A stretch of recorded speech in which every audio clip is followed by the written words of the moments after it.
आदमी लाइफ में उतना ही बड़ा कर सकता है जितना बड़ा वो सोच सकता है। अब आप मुझे ये बताओ कि सोचना हमारे लिए बैड हैबिट हो सकती है क्या? नहीं यार, सोचना कोई बुरी बात नहीं है, क्योंकि हम इंसान हैं। अगर हम ही सोचना बंद कर दे तो जानवरों और हमें क्या डिफरेंस रह जाएगा।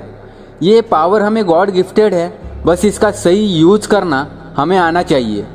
एक बात याद रखो, जिस दिन आपने अपनी सोच बड़ी कर ली ना, तब बड़े बड़े लोग आपके बारे में सोचना शुरू कर देंगे। अब आते हैं आपकी मेन प्रॉब्लम पर कि क्या करें। कई खाली बैठे हो तो माइंड एकदम से सोचना शुरू कर देता है।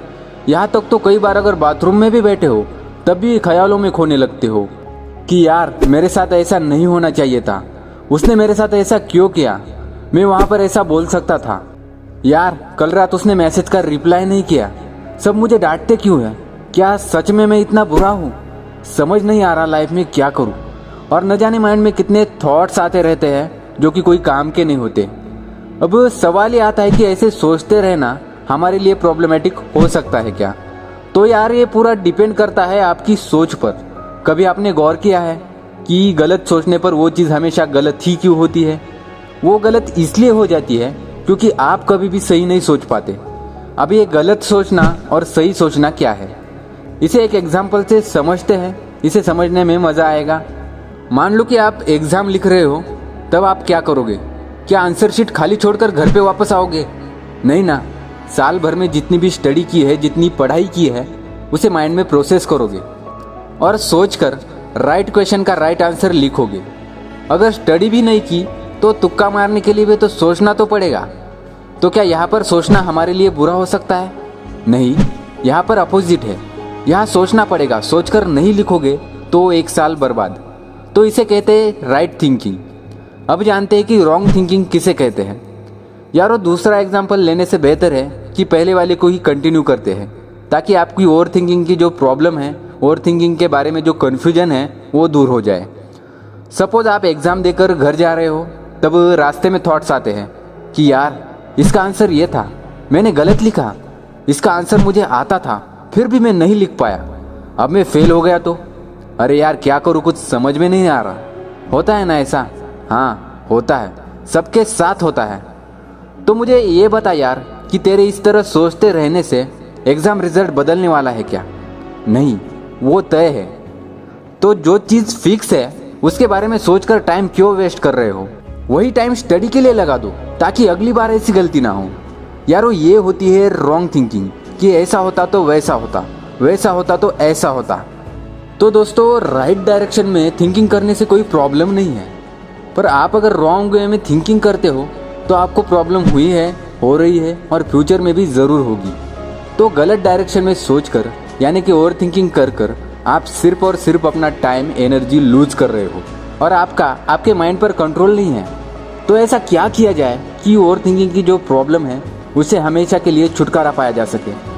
दोस्तों, माइंड की जो थॉट प्रोसेस होती है उसे हम परमानेंटली स्टॉप नहीं कर सकते, हम सिर्फ उसे कंट्रोल कर सकते हैं और आज भी हम वही करेंगे। फर्स्ट स्टेप है accept that you are overthinker. दोस्तों, अगर आपको ओवर थिंकिंग से परमानेंटली छुटकारा पाना है तो सबसे पहले आपको एक्सेप्ट करना होगा कि हाँ, मैं ओवर थिंकर हूँ, मैं ओवर थिंकिंग करता हूँ और आज के बाद मैं ओवर थिंकिंग नहीं करूँगा। तभी आप पूरी तरह से तैयार हो जाओगे ओवर थिंकिंग से लड़ने के लिए।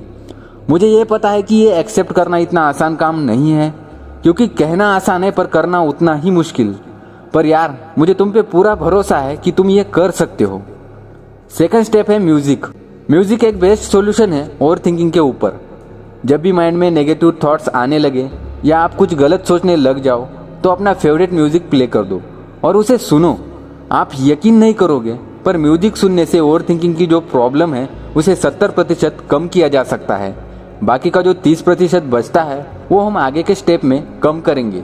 थर्ड है don't think too much about the problem. Problem के बारे में ज़्यादा मत सोचो यार। अबे ये क्या कह रहा है?